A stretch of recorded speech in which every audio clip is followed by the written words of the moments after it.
fixed it. Get it? Yep.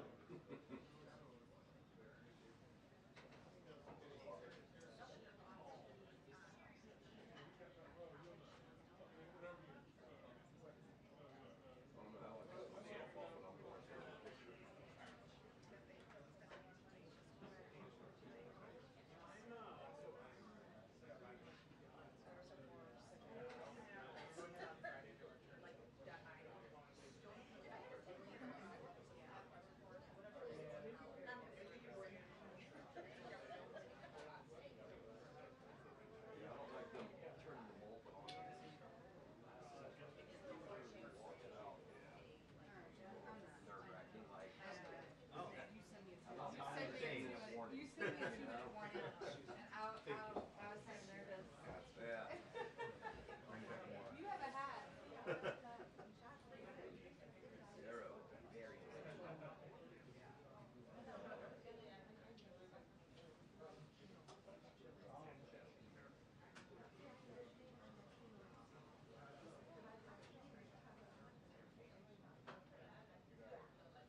Yeah. That's what we're doing.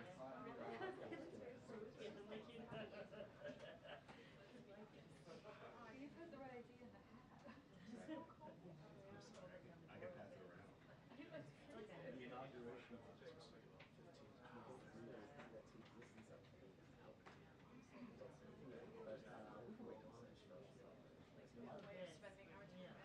I looked it up, I guess Reagan. There's enough other news. Reagan, like maybe they moved Reagan's inside because it was so bad. Maybe, I don't know. Yeah. Yep. Yeah, it's 7 degrees. And then you have influence. Everyone is going to I'm missing the layers. Perfect. Yeah.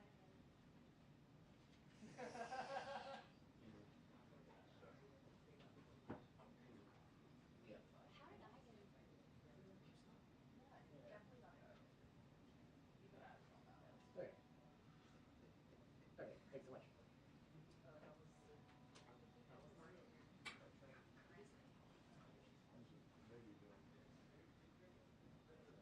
Whenever you're gonna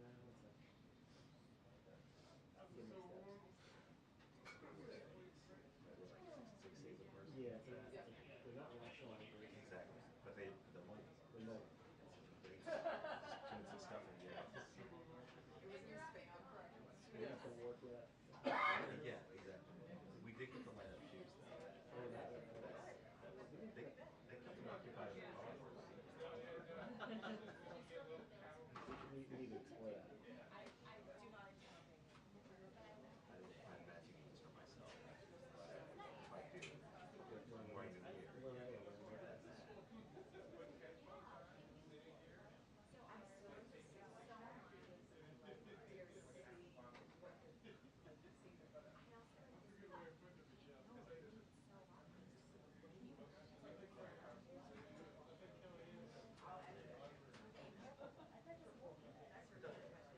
Yeah, they just put it in the same place.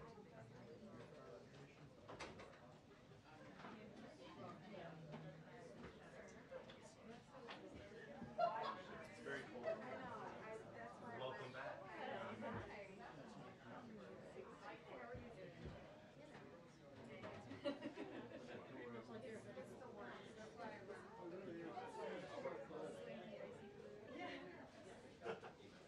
I was going to be that person.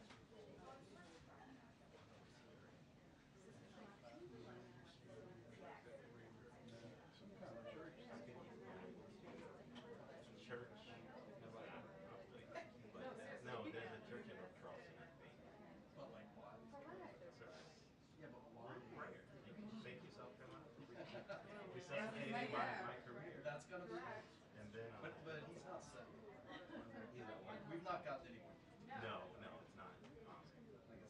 I think there's the African Americans. I was thinking.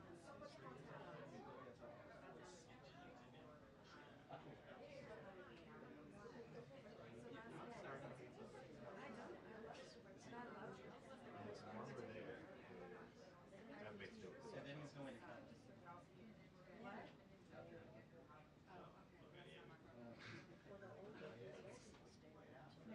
People going on. Oh, yeah.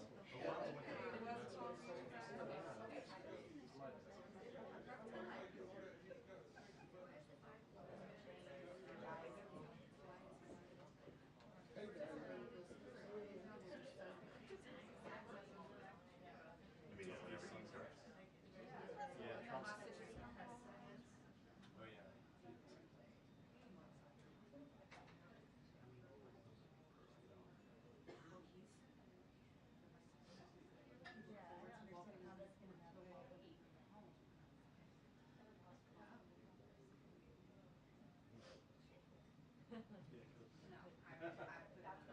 Me and Leo.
everybody. How y'all doing today? Nice to see y'all. Hey, I'm just coming to say bye to the people that's about to leave me. Hey, you know, it's like, smell good too. And I just think it takes like, it takes a quick, you know, like that whole thing. You know what I mean? That's true.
supposed to be very close.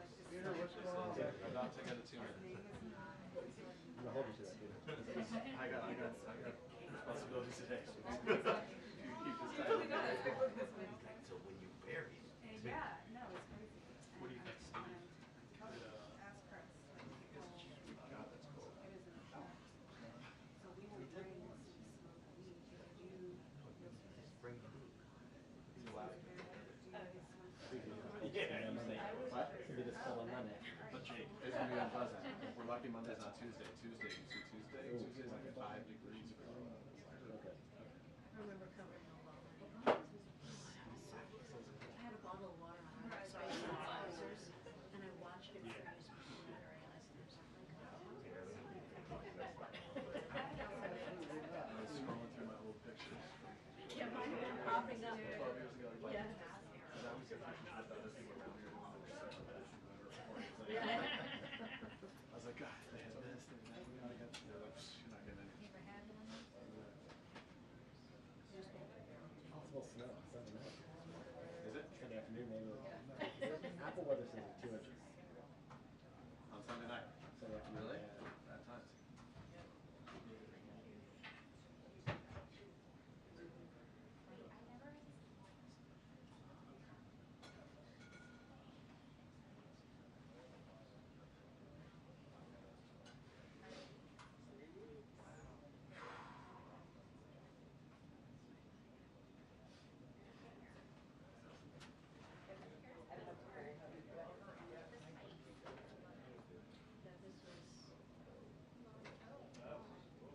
This was the Obama one with the water that froze on my Oh my gosh. Yeah, you need some head coverage there. That's scary. There's the famous gloves. With the fingers cut off so that I could say. Yeah.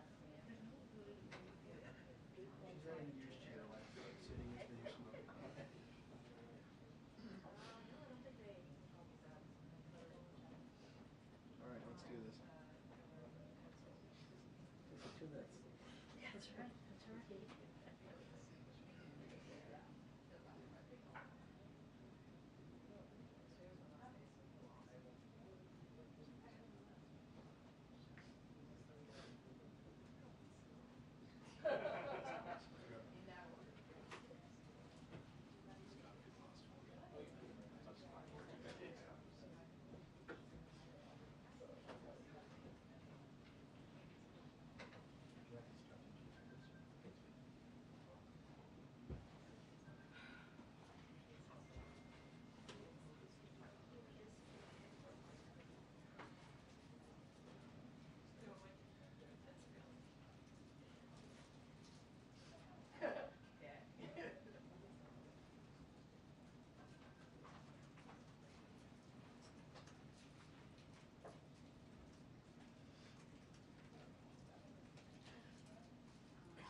The head coverings. Oh,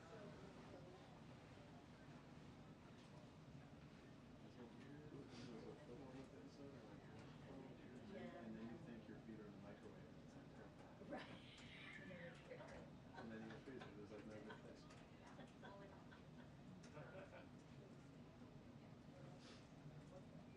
The press briefing will begin in 2 minutes. The press briefing will begin in 2 minutes. Thank you.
Good afternoon, everyone.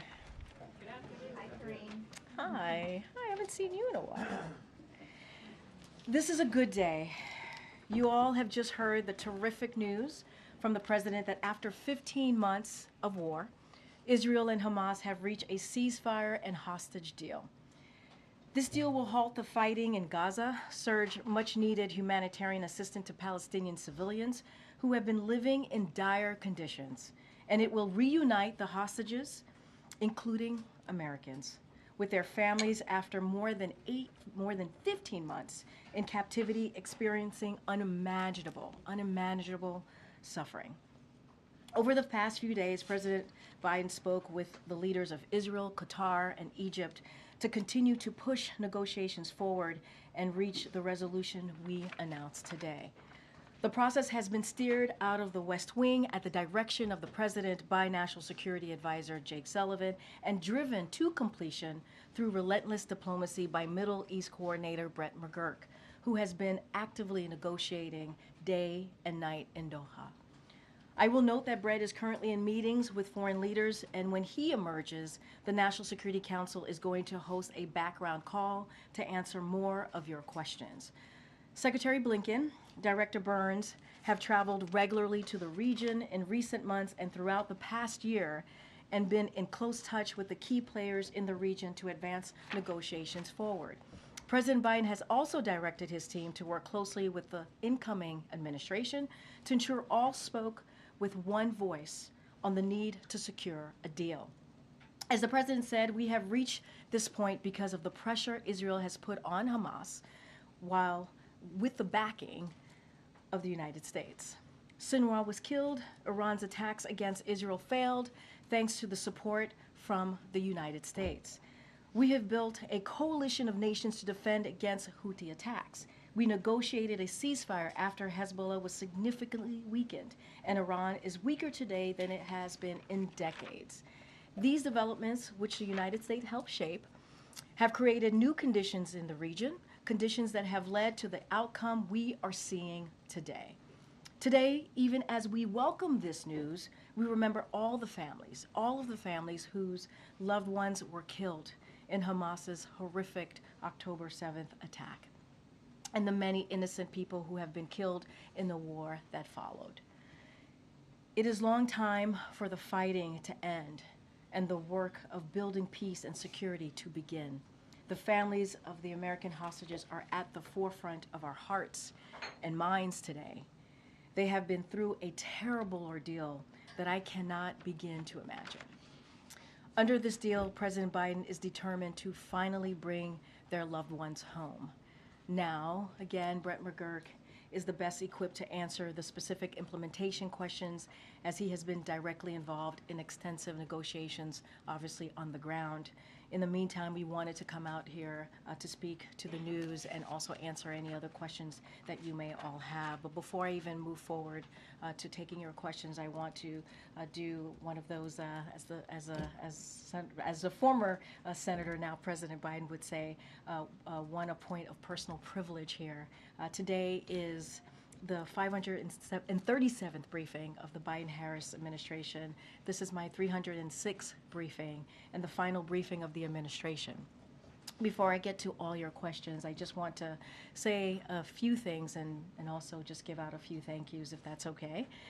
So we had the first briefing of this administration on Inauguration Day because President Joe Biden wanted to make clear the importance of daily press briefings and the vital role that the press plays in our democracy.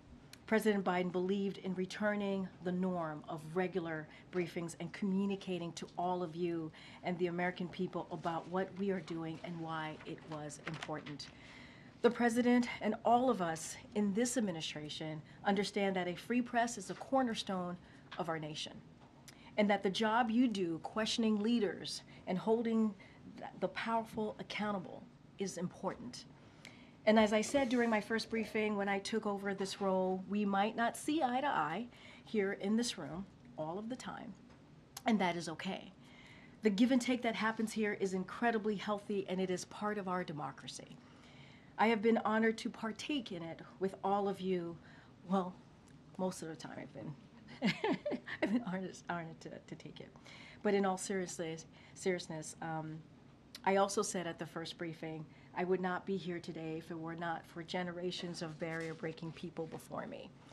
I have stood on their shoulders. I benefit from their sacrifices. I have learned excellence, and I am eternally grateful to them. And now I will pass the torch. It is my sincere hope that while I may be the first for many things at this podium, behind this lectern, I am not the last. I hope my presence at this podium has served as inspiration to many young girls out there who look at me and look at this job and look at what we've been able to do and have a similar background as me. And hopefully they can follow their dreams and never give up and know that you can achieve great things if you put your heart and mind and be passionate about it, no matter how many barriers you may need to overcome. Progress is not always a straight line, but we all must do our part. In the words of Dr. Martin Luther King Jr., whose birthday is indeed today, bend it towards justice and pay it forward. I hope that, and I and many barrier-breaking colleagues in this administration have played a small role in doing just that. Standing here and having served in this role for this administration and this president has truly been the honor of a lifetime, one I am grateful for and I will never forget. But it is a job I could never have done alone. And so finally, I do want to say a few thank yous to a few people in this room that I've gotten the pleasure to work with. I want to start off by thanking the best team in the business: Emily, Andrew, Kelly, Robin, Angelo, Jeremy, Sonia, Chloe, Jacob, Chris. You are simply the best. And thank you so much for having my back and doing this job and having the president's back and doing it so well. Truly the best. You work tirelessly, passionately, and with utmost professionalism. You serve the president and this nation well. I am proud to call you all my friends and colleagues. None of this would be possible without all of you. I also want to acknowledge some of the former team members who are with us today. They're spread about here in the back. And you know, as you all know, many of them left to continue to do some impressive work outside and obviously continue to do some work within the administration. Chris Vedant is here as well, who just had a baby girl. Congratulations, Vedant. I had to call you out for that, which is wonderful. You and your wife brought in a beautiful little girl. Alexandra, Silas, Allison, Angela, Natalie. It is all good to see you, and thank you for all that you have done. Thank you for your service. And Jen Saki, who's in the back, thank you so much. I see you, and I'm so grateful that you took the time to be here.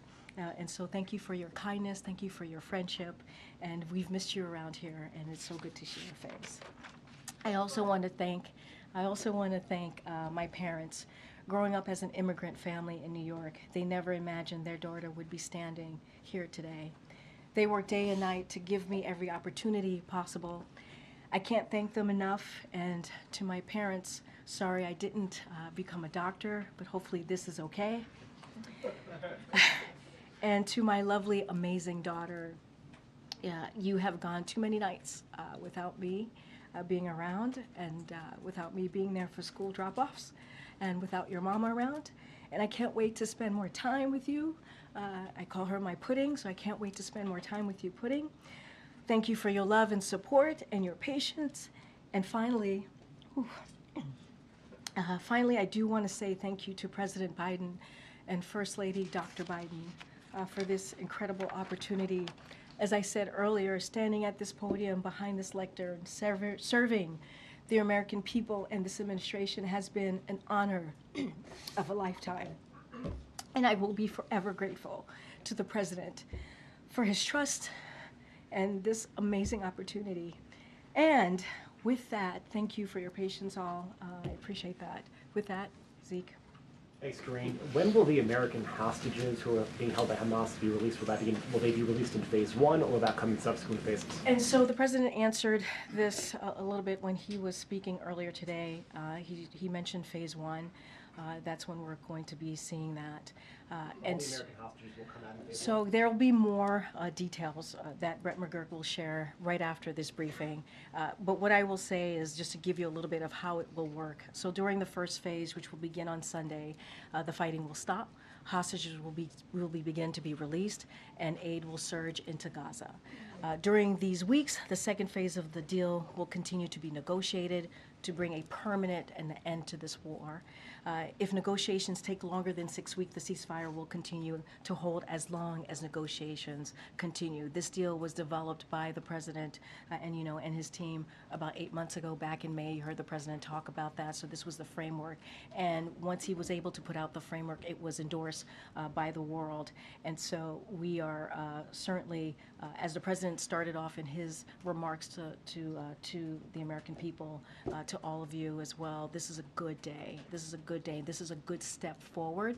And so Brett McGurk, after this briefing, will have a call to give more details of how this is going to move forward. But again, this is a very good step forward. And then, as we mentioned, the president announced this framework back in May of last year. And it's now, a deal has been reached 5 days before this administration's term ends. It will go into effect a day before the next president is sworn in. Is it clear, does the president want to give some credit to his successor, and that there's a forcing mechanism by that transition is helping push this deal towards the finish line? So a couple of things, and you said this in your question to me. This is a framework that the president put forth about 8 months ago, back in May. Again, it was endorsed by the world when he put out this framework. His team has worked, because of the direction of the president, obviously, has worked 24/7, night and day, to get this done. You're going to hear directly from Brett McGurk, who's been on the ground, who's been in Doha at the direction of the president, obviously, with the leadership of National Security Advisor Jake Sullivan. And what we see this day as, this is a good day. This is a good day. Hostages are going to be able to go home, including American hostages, to their families. And after, 15 months since Hamas did something so unimaginable, launched an attack that was so dreadful. We lost so many lives because of that attack on October 7th, and we have been working around the clock to get this done. And so that's how we look at it. We're going to continue. We're going to continue to speak with the Trump transition. You heard even from National Security Advisor Jake Sullivan on Monday talk about how they have been coordinating with the Trump team, keeping them abreast, having regular conversations with them about this. And now we understand that this is going to be implemented by the next team. And so we're going to continue to work with until January 20th, we're going to continue to work closely with the Trump transition team. We have to remember what we have seen from this president over the last 8 months, since 15 months, as we're talking about this particular matter. That's what American president does. That's what they do.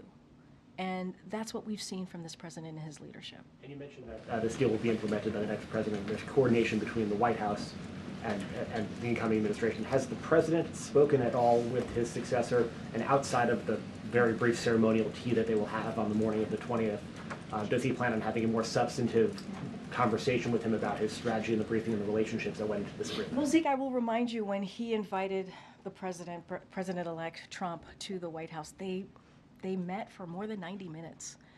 And that's a pretty long time, a significant time to have a heart-to-heart, a bit of a conversation. So that happened, as you know, right after the election. I don't have anything to read out at this time of upcoming conversation or conversations that's happened since their meeting in the Oval Office.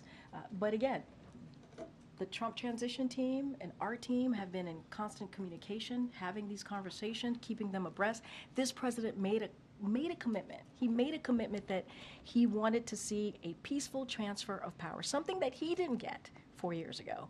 But he wanted to make sure to continue that tradition and do a peaceful transfer of power. That's what you have seen. He wanted to make sure the transition was effective, efficient, and that's what we have provided.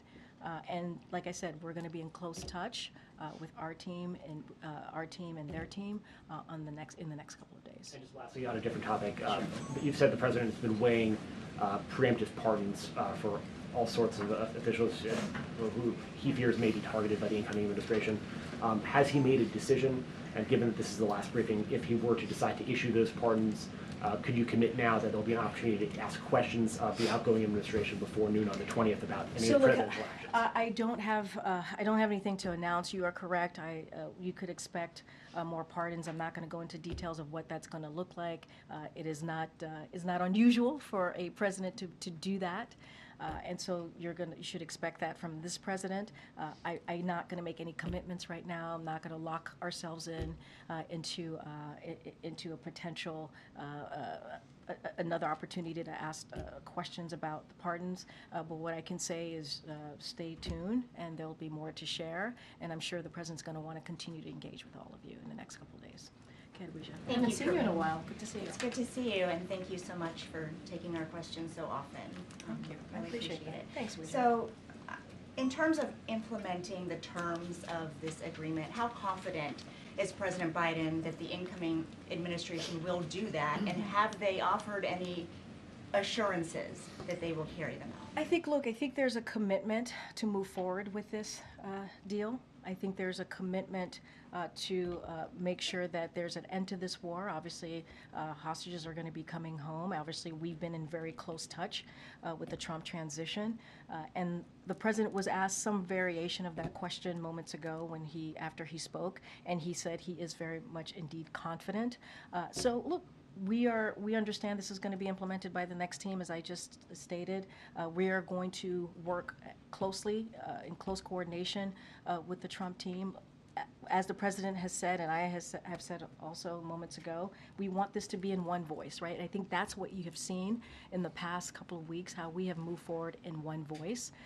And this is what's important for the hostages, to get them home, to make sure that we're getting that humanitarian aid into Gaza, and to ending this war that has taken a lot of innocent lives.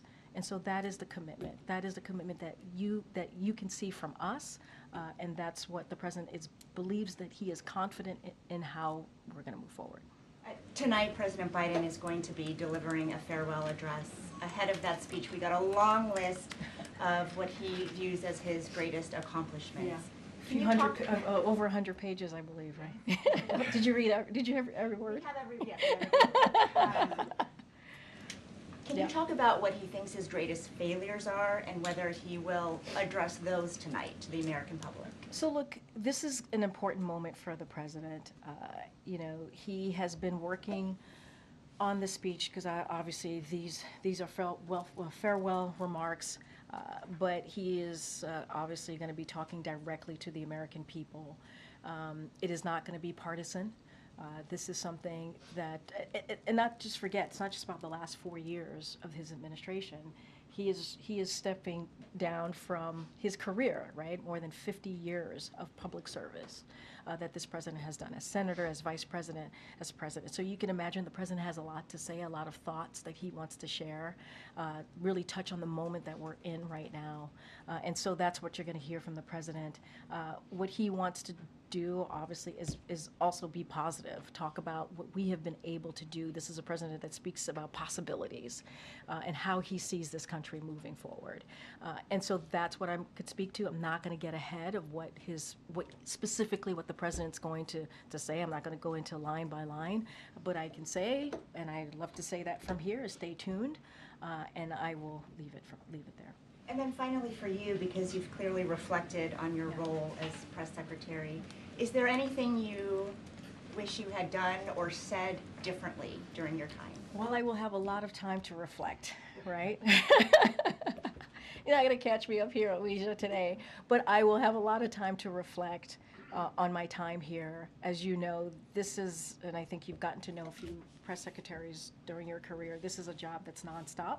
There's not a lot of time to reflect. It's always, we have to do the job, we have to speak on behalf of the president, we have to make sure that we're communicating with all of you. But what I can say with full heart is that this has been an honor and a privilege to do this job, and I have done it to my best of abilities on behalf of this president, and the best job that I will ever have. I truly believe that. Thank you. Ken, Mary. Thank you, Karine.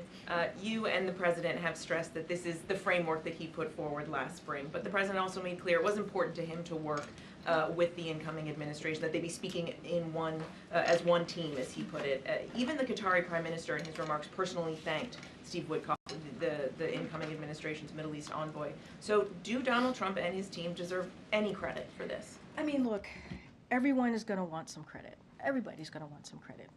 Get that? That's how this goes when something good happens. Not unusual. It is not unusual at all. What I can say is the president got it done, right? That's what I can say. And what I could also say is that, and you said it in your question to me, is that there was a framework that was put forward, and it was put forward by the president back in May 31st of last year, and it was endorsed by the world. And you see a president that has done everything that he can. This is someone who has foreign policy experience, decades of foreign policy experience. He understands what it means to bring people together. He understands what it means to get a deal done. He also said in his remarks how difficult it was to negotiate. Negotiating is incredibly hard, and this wasn't easy, but we got it done. And so, this is someone who speaks from experience. And this is, again, not an easy thing to get done. But as we've said, and I've said multiple times, and I think Jake Sullivan said this obviously recently when he was here on Monday, we were able to work closely with the Trump transition team and coordinate with them. But again, this is a framework that the president put out, and negotiations aren't easy, and this was one of the toughest negotiations that he experienced, and this is something that the president shared with all of you.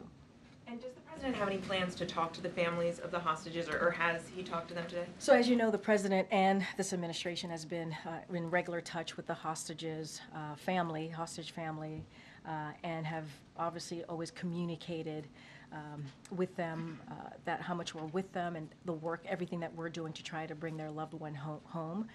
And we have stayed in constant communication with them. I don't have anything to read out as a call to any of the American hostages or the families at this time, but I can say that the president is, as he said, this is a really good afternoon, our hearts go out. Our hearts go out to the families who have been waiting 15 months to get their loved ones home. And so this is a big deal. This is a big deal. And just on a slightly more personal note, on this, your 306th briefing, what advice do you have for your successor? So I was asked this question, I think, when my successor was announced, and it's pretty much the same, which is, obviously I wish her the best of luck. This is a great job, an amazing opportunity to be standing at this podium behind this lectern, to go back and forth with all of you and speak on behalf of this president, the president of the United States. There's nothing like it. And I hope she enjoys the job. I hope she continues to do this, what we've been doing for the past almost 4 years. And I truly wish her well. The decision the president made to include Steve Witkoff, how did that come about? Look, that is, I'm not going to... And why did the president do it? Well, look, this goes back to what the president said right after the election. A peaceful transfer of power. Again, something that he didn't get 4 years ago. And wanting to make sure that we had an effective, efficient transition. That's what it looks like. The president is basically leading by example. That's what he's doing. This is a president who understands norms, who understands institutions, and understands how important that is. And he wanted to respect the outcome of the election, the will of the people. And that is what you've seen this president do. At any point did the president think maybe this deal will not be reached on his watch? The president was hopeful. He was optimistic. This is, as you know, I think you know this, Steve, this is a president that tends to be optimistic and hopeful, but not just that, does the work, leans in, has the experience to get things done, which is what we saw from this president today. I think this is a great example of that. And, you know, he never gave up hope. Never gave up hope. And to your point, until the last minute, and we were able to get this done. Okay. Thank you, Karine. This is the second negotiated pause in fighting between Israel and Hamas. The first, as you know, was reached more than a year ago in November 2023. Fighting then resumed just a few weeks later. So what confidence does the U.S. have that this time will be different? We are going to have confidence, right? I think it's important, stepping back. Negotiations are hard. They're difficult. This was a difficult one. This took multiple sides to come together. The president, as you know, spoke to Qatar, the leader of Qatar, Egypt, and even Prime Minister Benjamin Netanyahu recently. And this is what diplomacy looks like, having those continued conversations, making sure that voices are heard, and having those tough back and forth. And so we have to be, I think it is important to also be confident in that we can continue to get this done. And, you know, Steve just asked me, why did we bring in Witkoff? Why did we bring in the Trump? This is why. Because we know that there has to be a continuation of this. We know that this first phase is about to start. There's going to be a second phase, and it's going to continue. We got to get to a place where this war is done permanently, ends permanently. And so bringing in the Trump administration, coordinating with them, and making sure that they're having the information that we all have, we are hopeful that this will continue.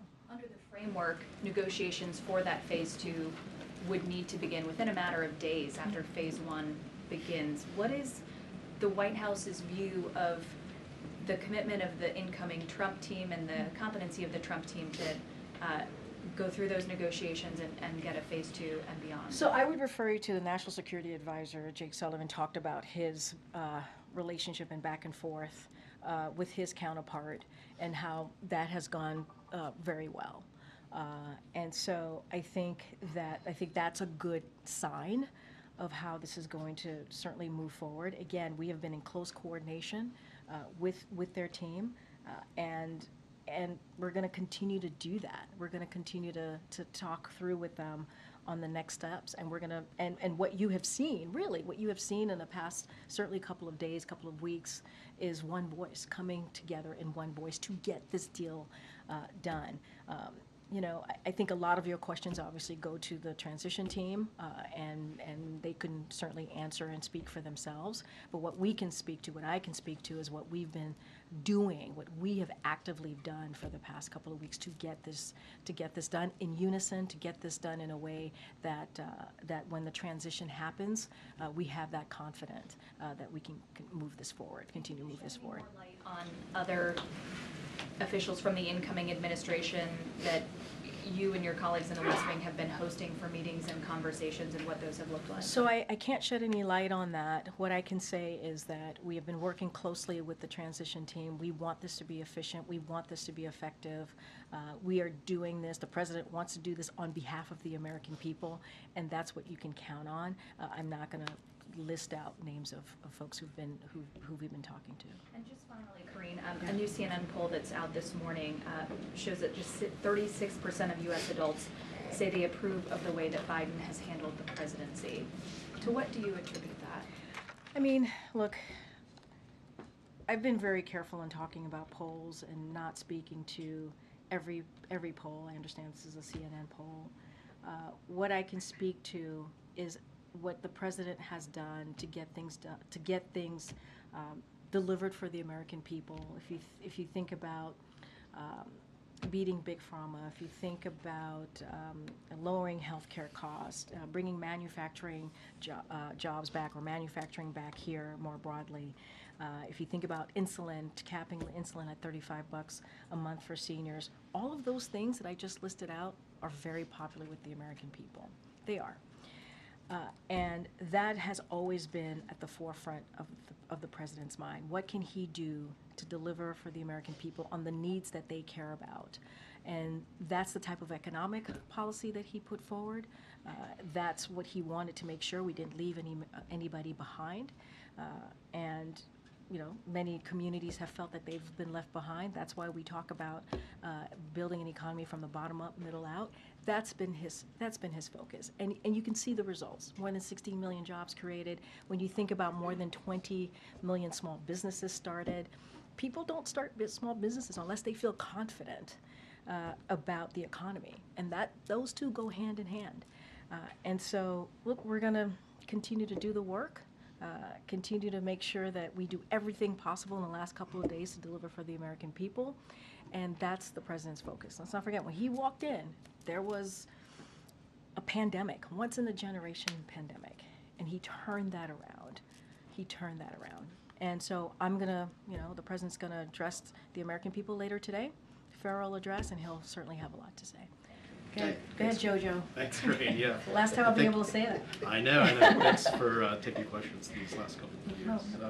Yeah, President-elect Trump, in a social media statement today, said the ceasefire deal could only have happened as a result of his election victory. What's your response to that assessment? Do you agree with that? Disagree?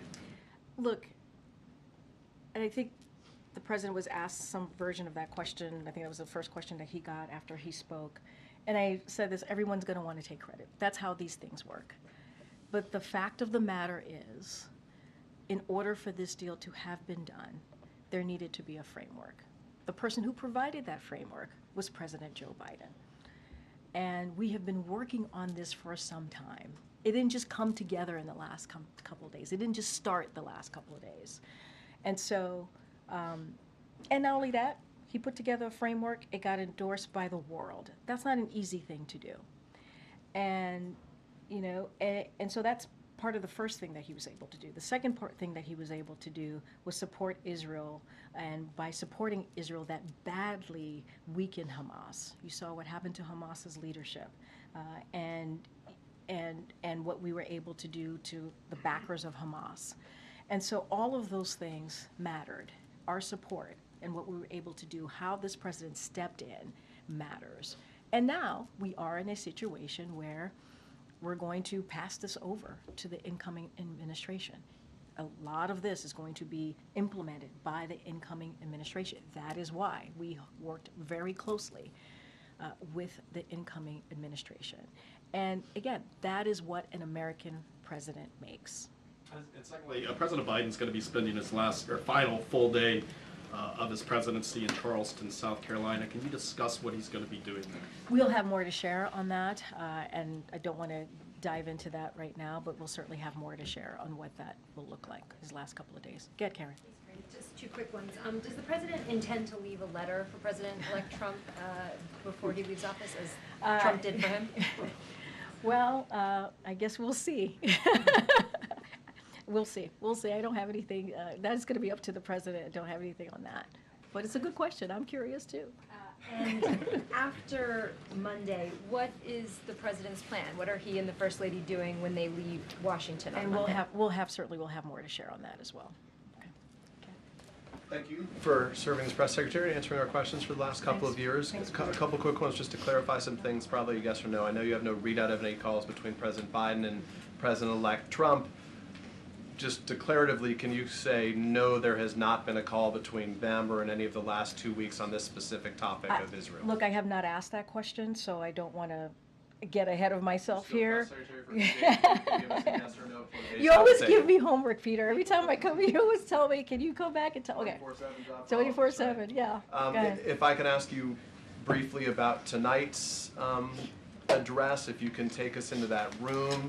Yeah. Who is going to be in attendance? I trust the First Lady. Will family members be there? Who else will be there? And is there anything else surrounding it? It's a very good question. We'll have more color for you later on in the evening. What I can say is the President is certainly very much looking forward to this moment, speaking directly to the American people. It's not every day you get to do an Oval Address. He gets to do another Oval Address, obviously his last one, in prime time. And so we will certainly have more color of who's going to be in the room and what that will look like as we get closer. And then last question, I'll leave it to my colleagues, is it's tradition that at the end of the year the President would do a news conference in advance of departure. The President would take questions on a variety of different topics.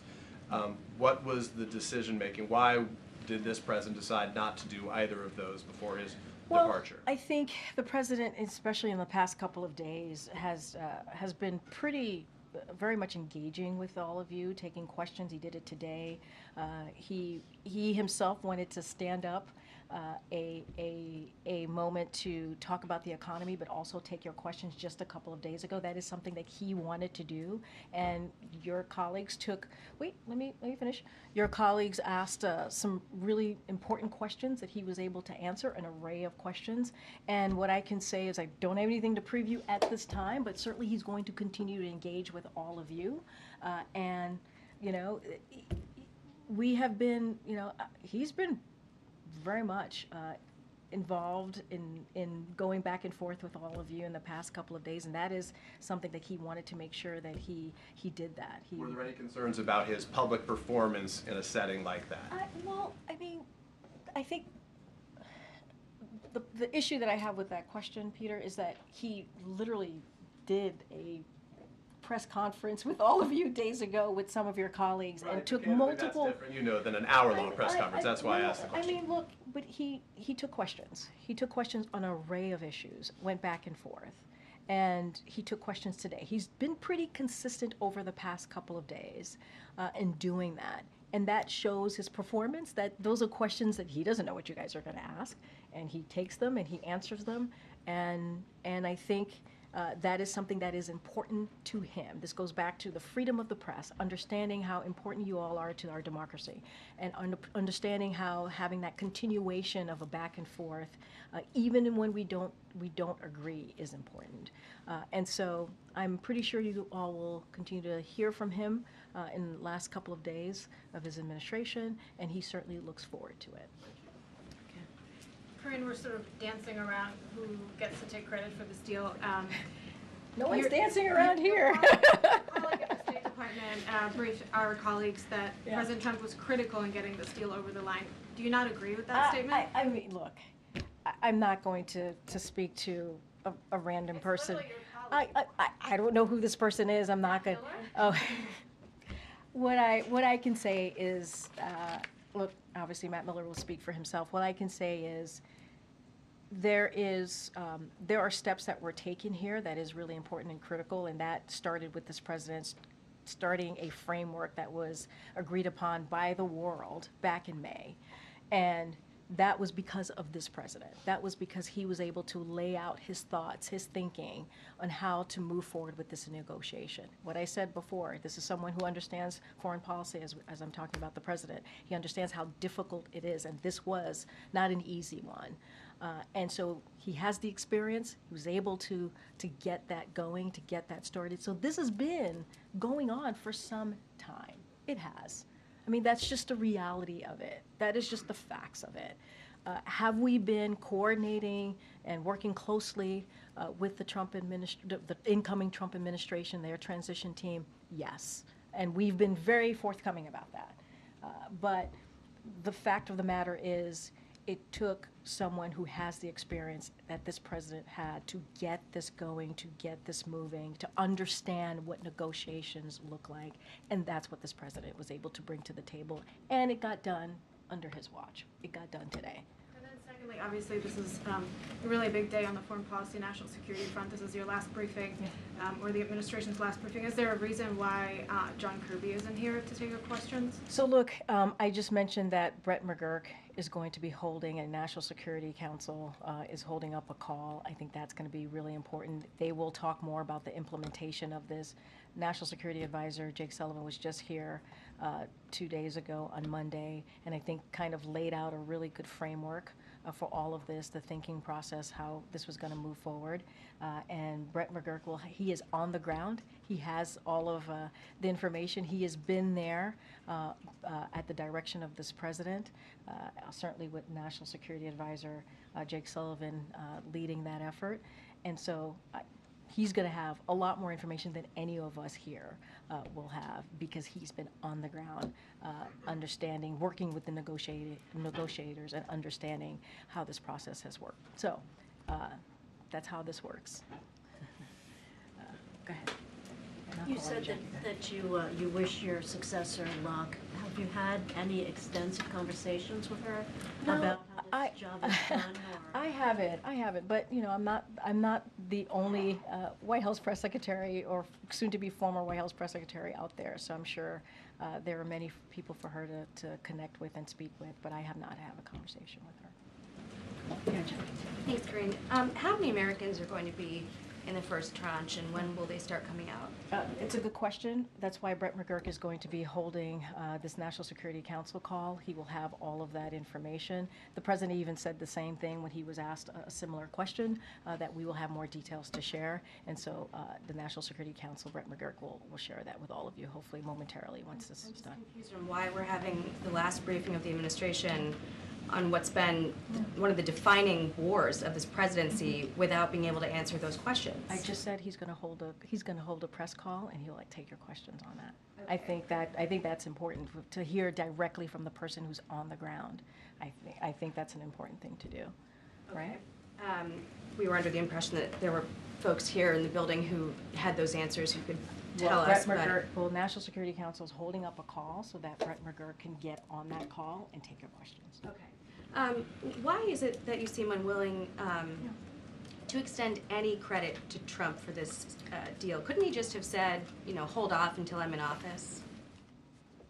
What I will say is that what we know to be true, what we know this process, how it has moved over the past 8 months, this is a deal that happened under the framework that this president put forward and was endorsed by the world.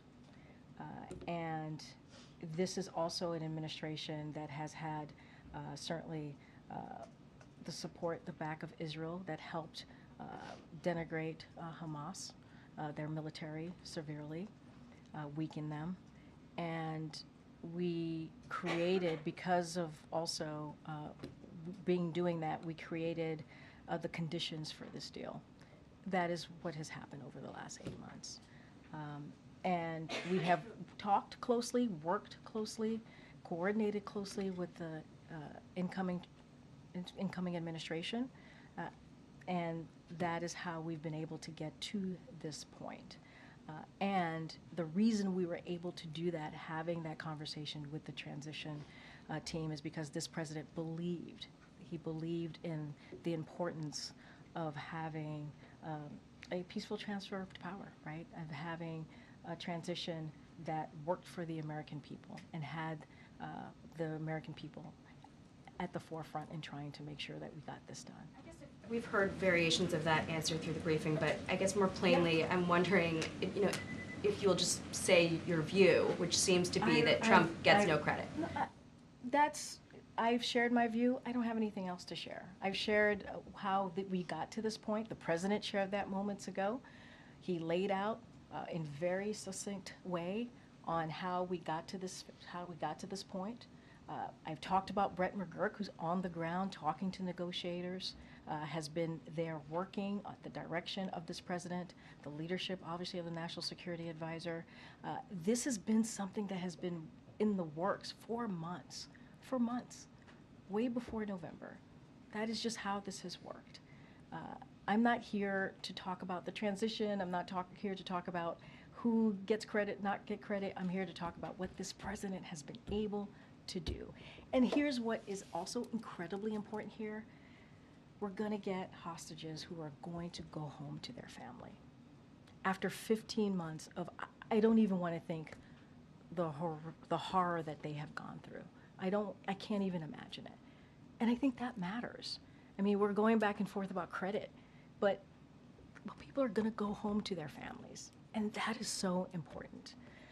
And hopefully the phases will continue and we'll get to an end of war here. And that is important. And let's not forget, increase that humanitarian aid into Gaza, because there are people there who need that aid and the assistance. I'm going to move on. Go ahead. No, I'm going to wait. No, How will you grade yourself on your goal of being the most transparent administration? Go ahead.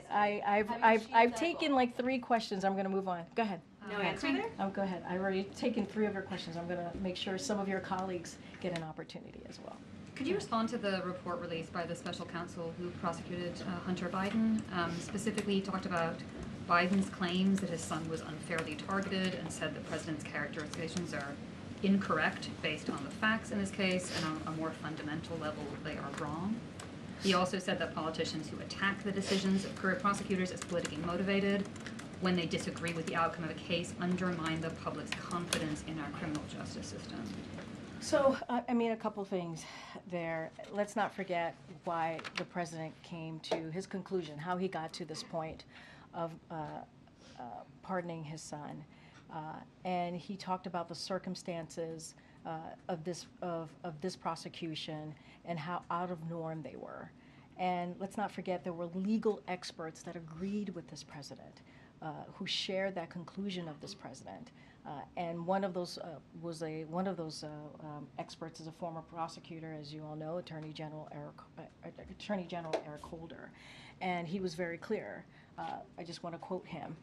No U.S. attorney would have charged this case given the underlying facts. Had his name been Joe Smith, the resolution would have been fundamentally and more fairly a declination. Pardon warranted.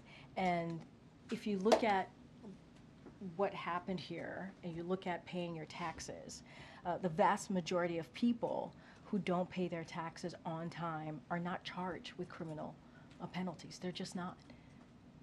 They pay their penalties and fees, and that's what Hunter Biden did.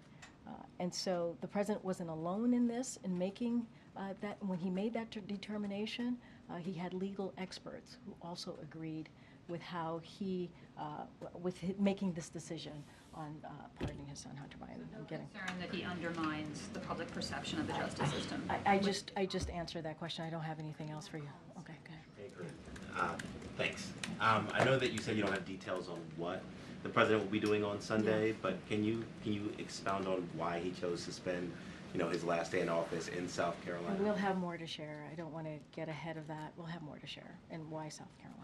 Last thing, has the president spoke with Prime Minister Netanyahu, or does he plan to do so in the coming days? Well, as you know, he recently just spoke to the Prime Minister, and if we have more calls to read out, we certainly will do that. I know I have to start wrapping up. Go ahead. Thank you so much, Karine. On Monday, President Biden said he was more optimistic than ever about the future. Isn't he afraid or concerned that part of his legacy could be or is about to be erased by the incoming president? I mean, look, when I answered this question about, I think it was a polling question from Kayla, I also talked about, in my answering that question, how popular some of the things that the president has done. CHIPS and Science Act, bipartisan infrastructure legislation, the PACT Act, and even the provisions of the Inflation Reduction Act. And I talked about the insulin being the insulin at $35 a month for seniors. Those are things, all of those things that I just laid out are popular with the American people. And that is something that the incoming administration has to think about, Republicans on the other side of Pennsylvania has to think about. These are things that are incredibly popular. Some of them, bipartisan infrastructure legislation, CHIPS and Science Act, the PACT Act, were done in a bipartisan way. And so to undo those successes, some of the things, again, popular with the American people, that's something that they have to seriously think about. And, what we have done in those historic pieces of legislation that obviously is now law will have lasting effects on people's lives, lasting effect. So he's very confident about that. And one about foreign policy, because President Biden said his presidency restored the U.S. credibility in the world. Jen Psaki actually said that in her first briefing here, that he was going to do this. But when we talk to foreign leaders or diplomats around, many say that the inconsistency of the U.S. foreign policy is making it harder to work together and really trust that U.S. can be a reliable ally. Say that so last what do part you tell again, them? the inconsistency, you said? Yeah, of the U.S. foreign policy. Make it hard to work and trust that U.S. can be a reliable ally. So what message and why are they saying that? What's the inconsistency? Well, one administration come and do a lot of Cuba and Paris and all, and then you put it back, and now again it's about to be, I mean, look, I'm not going to get into what the next administration is going to do, not going to do. what I can talk about is what the president wanted to make sure and that he got done in his 4 years here, which is restore the reputation of the United States, which he was able to do. Get things done on behalf of the American people and make sure that we really mended our relationships with our partners and allies. And that's what you were able to do. You don't expand NATO if it wasn't for this president and his relationships and his experience, right? You don't support Ukraine the way that it was supported by more than 50 countries, the way that it was able to get what it needed to really be on the ground. Remember, Kyiv was supposed to fall within days. That didn't happen. That didn't happen because of this president's leadership. I'm not going to get into what the next president's going to do or not do. And let's not forget today. Today was a big day in the foreign policy space to get this hostage deal done. Hostages are going to go home. We're going to be able to get humanitarian aid surged into Gaza. And we're hopefully going to end this war. And that is incredibly important. All right, guys, I have to go. Thank you. Yep. Have you been in touch with Caroline yet? I was just asked this question. I was just asked this question. I have not been in touch with her, but I certainly wish her luck. Thanks, everybody. Why have you not been in touch with her?